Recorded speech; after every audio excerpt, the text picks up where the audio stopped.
that, we now move on to an important conversation, the thought leadership side of this summit, that sits at the heart of school education today, and that's redefining school education by integrating life skills with academic excellence.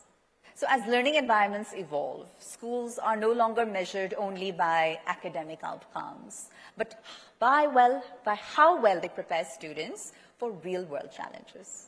Through critical thinking, through emotional intelligence, through adaptability, and values alongside a strong academic foundation alone.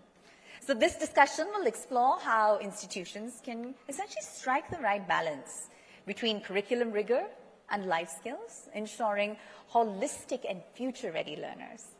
To spearhead the conversation, if I could please invite Ms. Kalpana Sharma, editor with TimesNow.in, to join us in moderating the discussion. And joining her, an esteemed panel of heavyweights, we've got Saran Kaur, principal of Chettinad, Sarvalokaa Education International School. If we could please have our guests on stage as I announce their names. Thank you so much. Yes. And V. Murali Krishna, director of Everwin Group of Schools. Thank you. Thank you, sir. Arnicka Bahaadur, managing director of Anant International Schools. And Priyasridharan, who's the principal at Ramachandraa Public School. And Bharti Lakshmi, principal at Hindustan International School. So with that, we look forward to an extremely rich and insightful conversation. And Kalpana, I hand it over to you. The floor is yours. Thank you so much, Pooja. Let us all please start. So, personally, for me, this is a very, very interesting panel. I'm a mother myself, and I write on education. I talk about, growth, life skills, how they are important.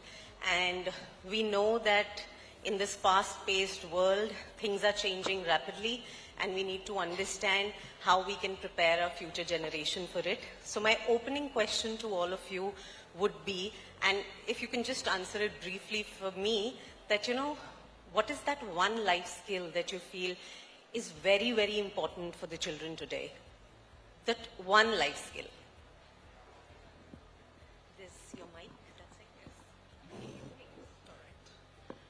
So first of all, I'm glad to share this space with all of you.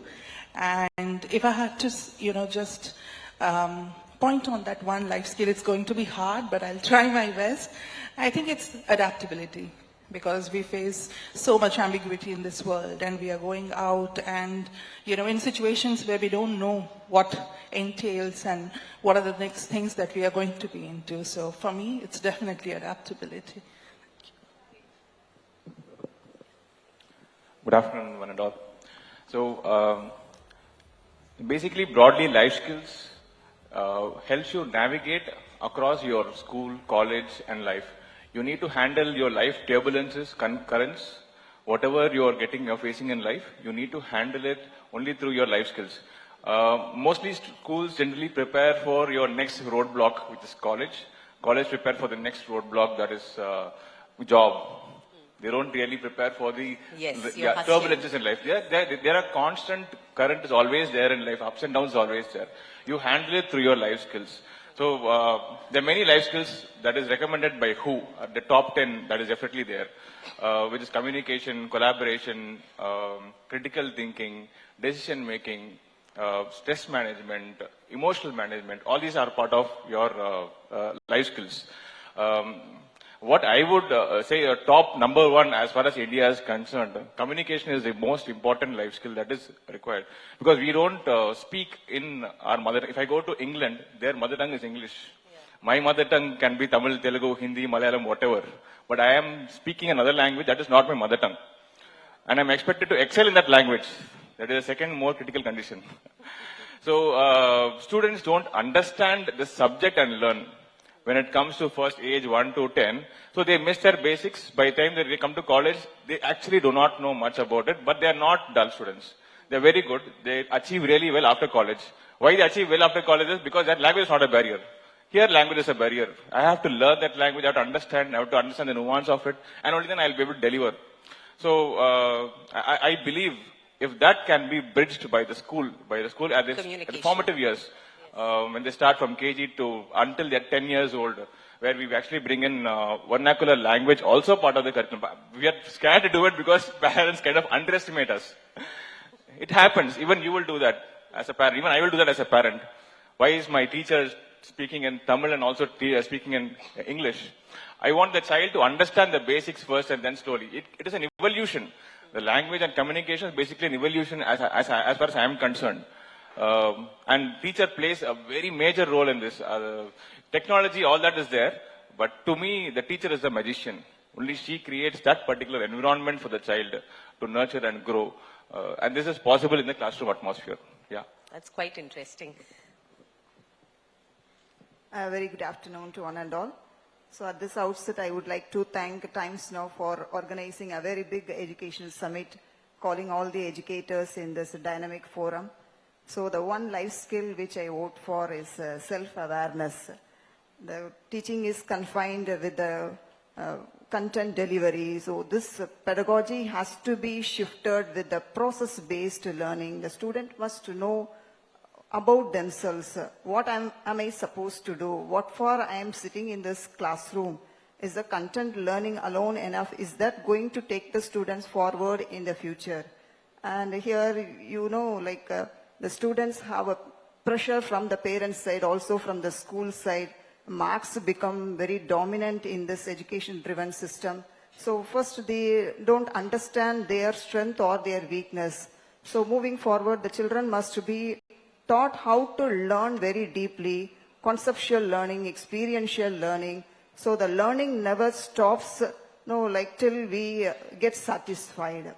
So the system has to be changed altogether. And my fellow panelist said about the language and the communication tool that plays a vital role in every classroom. And most of the parents, recent days, they want their child to speak very good English.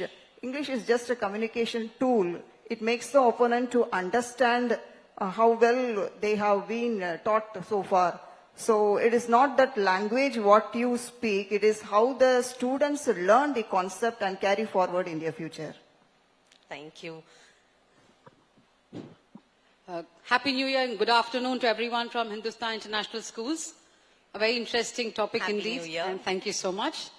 What was organic and natural to all our learning years ago, life skill and living skills, is slowly becoming a separate entity, which I wouldn't agree. So probably in the conversation that we're going to have, we will delve more with it.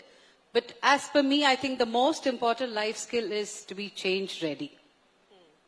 That's it, because I think there's evolution, Change revolution. is the only constant. That is the only constant thing. So our children have to be trained for that. Good, bad, ugly, learn to be ready. Be revolutionary, but don't forget your core values. We'll delve more into it later, but thank you. Thank you so much for the question. First of all, wish a very happy new year to all of you from the Anant Internationals. Vanakkam Chennai. Such a lovely question which you have asked. And if I have to answer, I will say, first, students needs to learn the two life skills is a discipline and being fearless. You cannot be motivated every single day, and it is very difficult for any educator to motivate a student every single day. But if you are disciplined, you are consistent. And that is how we teach at the AIS. First, you need to be disciplined for being the consistent in your learning. Thank you. Beautiful thought. With this, I come to you, life skills have always been treated like add-ons. Do you see some sort of resistance from parents when when schools per se push too much of it? What has been your experience? See, we resist things which we do not experience or might not have experienced in our own schooling process. So as we take parents along in this journey of their child's education, it is important for them to show what can be done with the skills. And it shouldn't be marks over skills. It should be marks because of the skills. And everything is integrated together. And today, when we deal with skill-based curriculums, like, ma'am said, Nothing is separate. Everything is a part of what we do, and that is why we call it the curriculum. It's not limited to a syllabus. It's not related to a subject. It's not related to just one skill. So I think our parents need more experience, and that can be provided only by the schools, and a lot of responsibility is there on the school leaders to reimagine the orientations that they have for the parents, to reimagine how they can, give this information to the world, and to step up and share with the world what schools can do. So for me, if I have to give a very direct answer to this question, I think resistance is a part which is always there in any form, in any industry. But what we do and how we do really matters. And schools have changed to become community learning centers now. We don't just deal with the 3 stakeholders. We involve community. We involve a lot of service learning projects. So I think it's important how we relook at that and include parents together in this journey. Yeah. That's interesting. And you, while you were answering my first question, you briefly touched upon, how parents themselves do not lay too much focus on communication, which you feel is a very, very important life skill. So what are some other challenges that you see when it comes to embedding these life skills into the curriculum? Do you see there are some other challenges too that sort of, kind of become like an issue? No, I think life skill can be embedded, because you're not talking about finance literacy or something else. We're talking about how to handle turbulence after your education. So I think that can be very well embedded into your teaching arena, where the teacher becomes the key pointer. So the teacher should allow students to ask questions. I should not judge the student. That is the first thing. Second thing is, when teacher herself should be able to ask very intelligent questions. So I actually try to make the students think. I can talk about photosynthesis or whatever science project or maths project. I must be able to ask an interesting question that provokes their thought. Right. And third thing, I have to ensure that the students collaborate for a project. So I'll make one person as a project head. I can make one person as a team member. I'll give different responsibilities. Let them collaborate and do. Somebody is not able to do, the other person has to help them and do. And then gender bias. So boys and girls have to be part of a team. Boys separate, girls separate. Boys and girls have to be part of a team. So they understand how to work with opposite gender. We don't understand how to work with gender. That is why the problem comes. They don't know to express their feelings. That comes in the like becomes a different way of understanding what they like. I like you as a person, but I understand in a different way. So they don't understand that. That's a very thin line, so that they don't understand. I think that particular thing, it can be embedded. It's not a very, you don't need a separate curriculum or separate structure for it. We have to empower the teachers to do that. That's all. Okay. Yeah. And, something that children, we want to really, this word curiosity. He spoke about communication, collaboration, and how important do you feel is curiosity really in growing in the whole system? Life skills become burden only if the teachers take as an add-on in the timetable. So teachers must sparkle the curiosity of the students inside the classroom. Every child in the classroom are unique. So they have their own talent. You have to allow the student to speak, to come forward, ask questions. Only then the real talent hidden behind every child will be known. So let us teacher do not underrate any student in the classroom. But nowadays, no, you can find every classroom is filled with lot of pressure, marks oriented. So where is the room or where is the space for the curiosity? We are not allowing the children to speak, to reflect, and there is no own space for the student.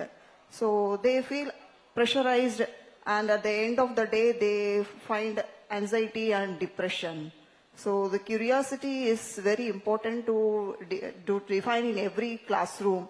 So the student must be motivated, encouraged by the teacher, and a mutual respect in the classroom has to be taught. The adult behavior, the responsibility, the resilience. So these are the values has to be incorporated in the student's classroom. So all these things will not be brought in a broad daylight. So it has to be organized. As my fellow panelists said, the discipline is very important, and how we organize and how we discipline. So that makes a much difference for one student to shine and grow as a better citizen. Thank you. I'll come to you. You spoke about discipline. And, okay, sorry.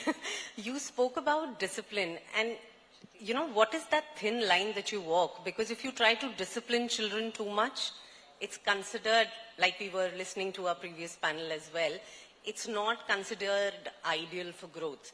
But where is that thin line of discipline is so important for, as an educator? How do you see the balance? Thank you for asking this question. I think this really has to talk about it today. As I said already, the motivation is not possible a single day by any teacher, and they can vouch for me. They are sitting here. When as a principal, as a school owners, you ask the teachers how much your class was energetic today. You know, they're finding it very difficult to answer. I'll come to the question which you have asked it. Let's understand in a such manner where my fellow panelists talk about the classroom. So what the definition I have given for the classroom is, which is collective learning and strategies getting built up with the simplification. So leaders cannot be just made it or born.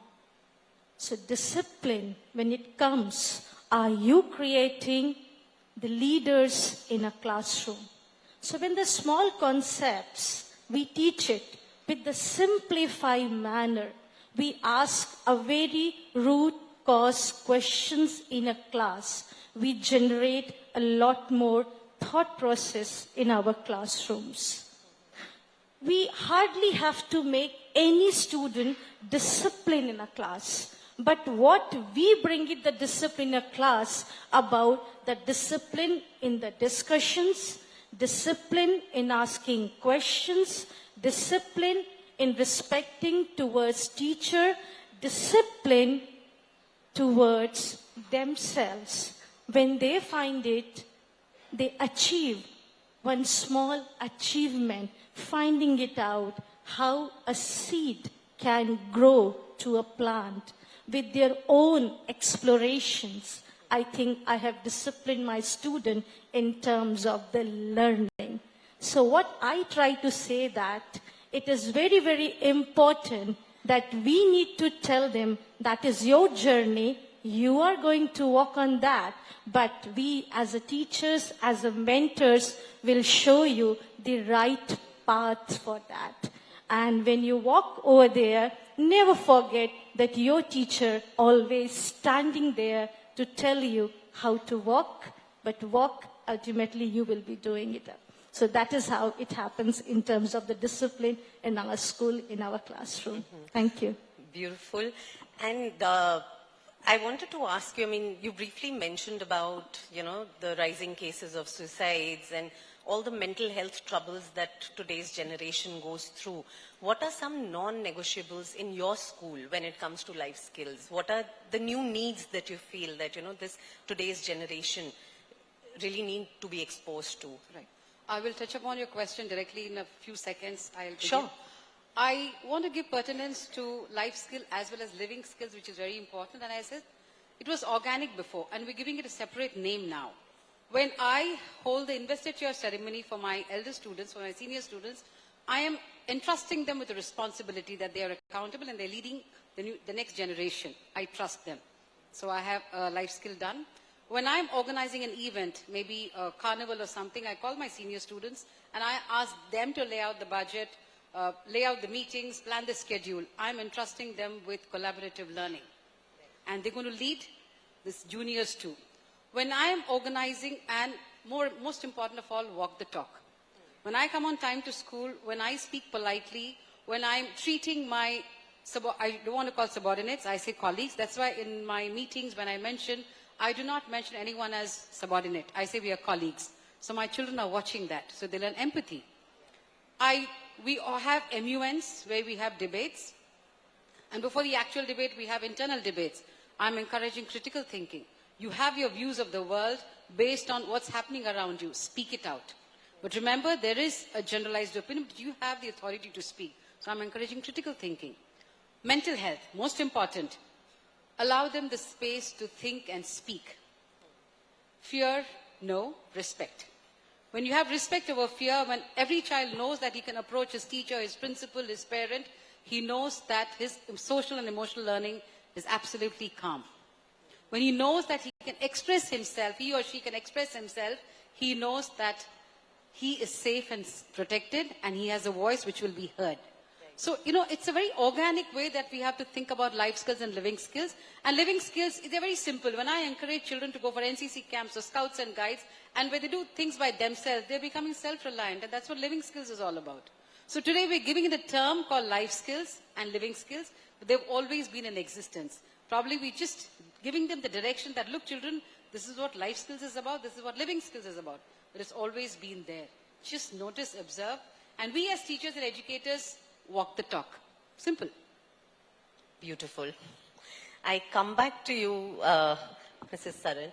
Yes, so I wanted to understand, if we just focus on this, on Tamil Nadu, what is that one life skill that you feel is important for higher education, for them to be prepared? Because a lot of colleges, and even when students from college go to the enter the workforce, people feel that they're not prepared. That's the general feeling, the Gen Z that, we keep hearing about, that they're not prepared. So what is that one life skill that you feel probably we can work on more? I think throughout the schooling process, we protect our learners a lot because we see them as children and they're still learning and they're still in school. And, parents also, they go, drop them, pick them up. Teachers are told to take extra care of the children. Today they are not in a good mood, or they, had something to do which is affecting them a lot, and counselors are put up in the school. I don't say that this is not important. I do say that yes, we should have all the support that our children need, but somewhere we are overdoing it. We are not getting or letting our children out to face the real world. So again, without taking more time, if I have to say that, one skill that our learners should be, focusing on more is independence. And a little bit more agency to our learners also, where they can take decisions in their learning journey also. So instead of, saying that this is how we work, we should include students also. Can you please tell us what more can we do together as a community, as a learning community? Because the roles have changed. Teachers are no longer the, one source that has all the knowledge. So they are facilitators, they are guides, they are mentors, and students should be viewed as capable individual beings who can, take charge of their own learning. So independence and a little bit more agency in schools. Thank you. Interesting. I'll just extend that a bit to you, that, obviously schools play a very huge role, but when it comes to parents, how can they support the entire learning, the ecosystem? Because they spend a lot of time at home as well. So what are the gaps that you feel need to be addressed? Yeah, okay. Parents to me are part of the entire learning journey for the child. They're very important. They actually are, their involvement is very high when it comes to until they are 10 years or 12 years old. After that, the involvement actually reduces. The child actually requires the parent time as a currency, has to be spent at that point of time when the child is after 12 to 16 years or 17, whatever age is. That time the parent has to spend time. I think the school has to act as a bridge that no, you are, okay, when the child was very small, it's okay that you actually try to pamper and do, but when the child starts thinking independently, we are not able to accept it. So as a parent, they are unable to accept that intelligence, that this particular child is able to think on their own without my influence. So all that comes into play. That is a definitive what that is going to happen with the child, that the parent has to overcome and understand. Not through control, but through dialogues and action that is there.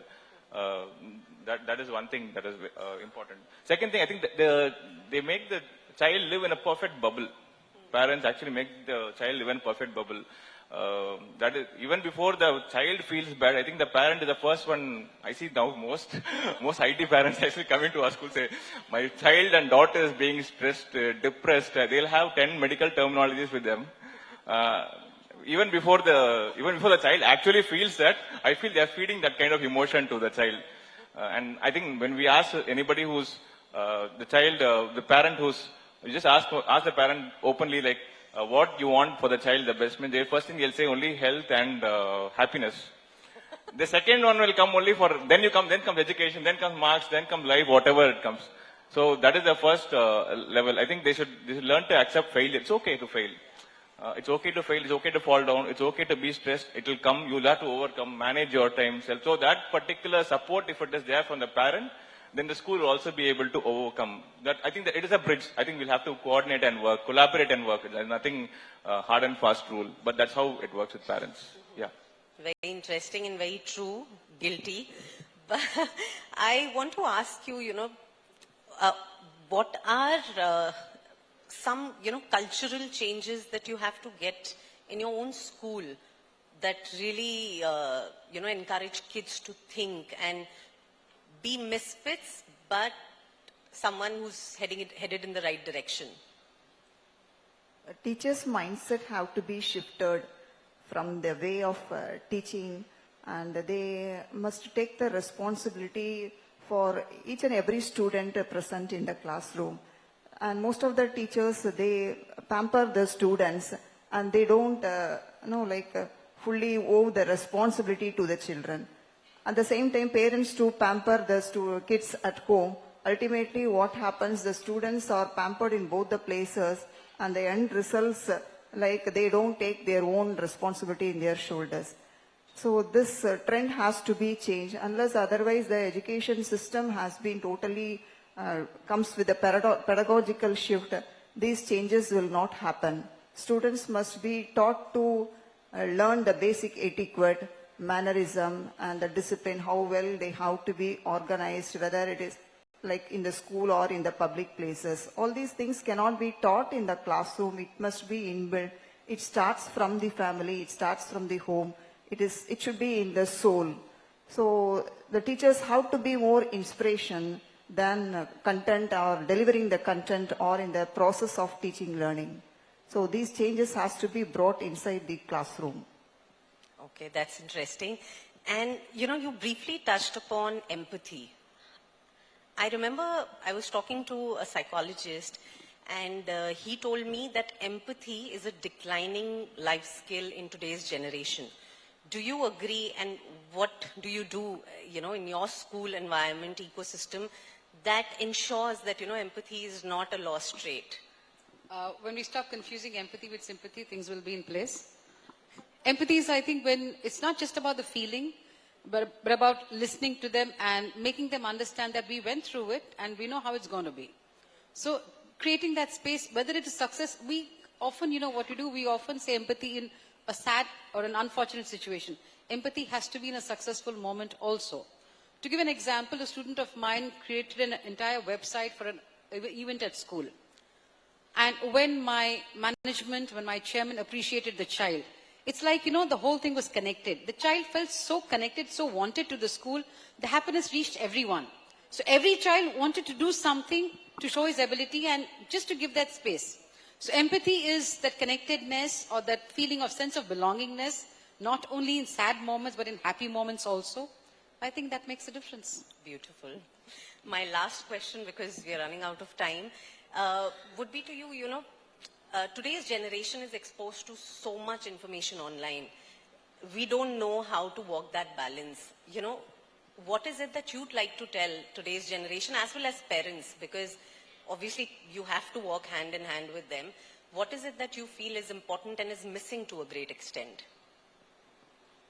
I think this is a very important question, and we all will agree here, right, sitting as an educators, as a principals. A lot more knowledge is available on Google. Any student who is in the higher classes, they can challenge their educators, what you're teaching, it has just been improvised with the new researches or the articles. So what is our role is, I think that our role is to still will be available.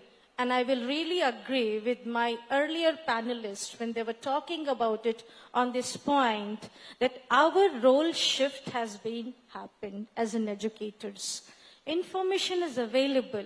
But how to connect the dots and make it knowledgeable, only teachers can do.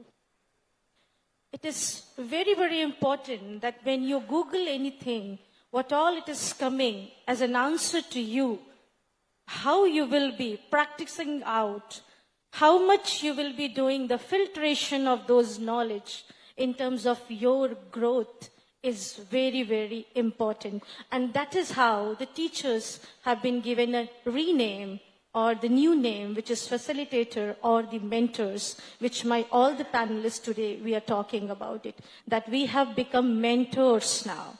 We gonna mentor your journey. We gonna tell you that what is really important for you in what age. Because when the schooling happens, it just not starts only with the class 5 or the class 8 or the class 12, which we talk about that certain graduating classes as a primary, as a secondary, and as a senior secondary. It's not like that. Education starts right from the beginning when your child is just only 2.5, the moment start holding mobile in their hands. So it starts the first schooling, first mentor, it has to be the parents. So I really agree with my sir when he was talking about it, that how the parent has to be really guided and how we have to take their collaborations within the school. Because when the first admission comes in the nursery class, I think that is the biggest admission time. When we have not to guide only the parents, even we have to take them to walk along with the school's ideology, the mentorship, and the way the teachers have been trained in our classrooms. So, and artificial intelligence, I would like to say in that manner, it has given me much more ease because I can shift my hard work to the smart work. I need not to sit down on the laptop preparing the entire PPT. I just have to give my thought process over there in the bullet points, and I need to instruct the AI, please generate and images accordingly, or just purify or simplify my wordings accordingly. So that we teachers, we school owners, we can invest our time for much more life skills, much more preparations, which is really challenging it in the coming year. We can invest our time building it up. And yes, empathy and emotion, the EQ will always be on the higher side than the IQ. Thank you. Thank you. Can I add a point? 30 seconds? Yes, sure. Continuing with what Madam said, Google, Notebook LM, you ChatGPT, you name it, it's all there. So parents and educators, let's update ourselves so that we can teach our children better.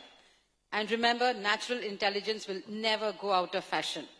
There will be moments in your life when children will need you, and you have to be there. Not as the professionals, but as the mother, as the sister, as the aunt, as the uncle. So education is changing, but not without natural intelligence. Beautiful. You want to... Yeah, just last point. Yes, sure. Thank you. When it comes to mobile usage and the thing, the problem is with instant gratification. They want to scroll, it keeps going. And parents also encourage it because they don't want the child to shout or create fuss. I think parents should emphasize on boredom. It is okay to be bored, but you think about what has to be done with the boredom. So my daughter actually, I play with my daughter, and my daughter, after a point, I have my own work, I just go about it. She said, Appa, come and play with me again. I said, no, my time is over. You decide what you want to do with your time now. She said she wants phone, I think. Phone, she has separate time. Now this is not a time for phone. You decide what you want to do. So she takes some vessels and all that stuff she'll do. She'll create her own play work area. I think that's how you need to, it is okay to actually be bored. It's okay to be silent, but that will be helpful in the end. They try to create their own world, games, whatever. For my daughter, that is what I see. But similarly, that's how the most innovative thoughts always come when you're separate, when you're in separation. Yeah. It's so interesting to hear all the thoughts from you leaders and educators. Truly an enlightening session. And boredom and some takeaways that we have, beautiful takeaways, boredom and, curiosity, and how AI should be used as a tool and not seen, because human intelligence will always win. So thank you so much for joining us today. Thank you.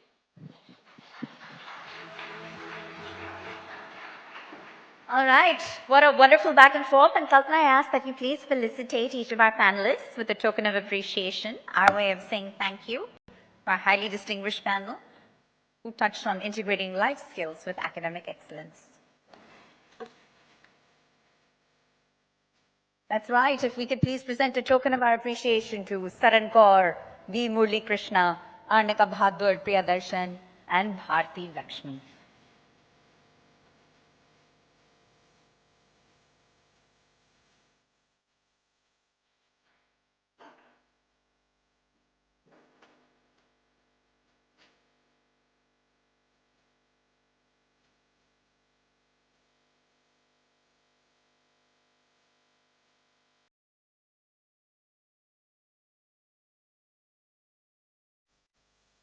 They touched on it all, from critical thinking to emotional intelligence, to adaptability, to values, to an educational foundation.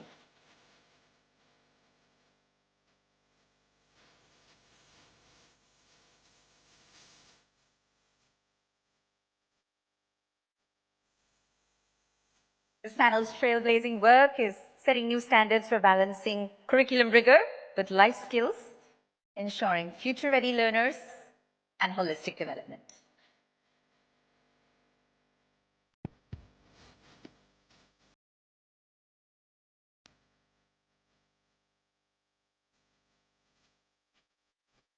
Wonderful. Thank you. A thank you to the entire panel, please.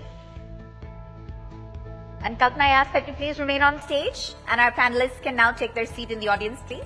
Thank you so much.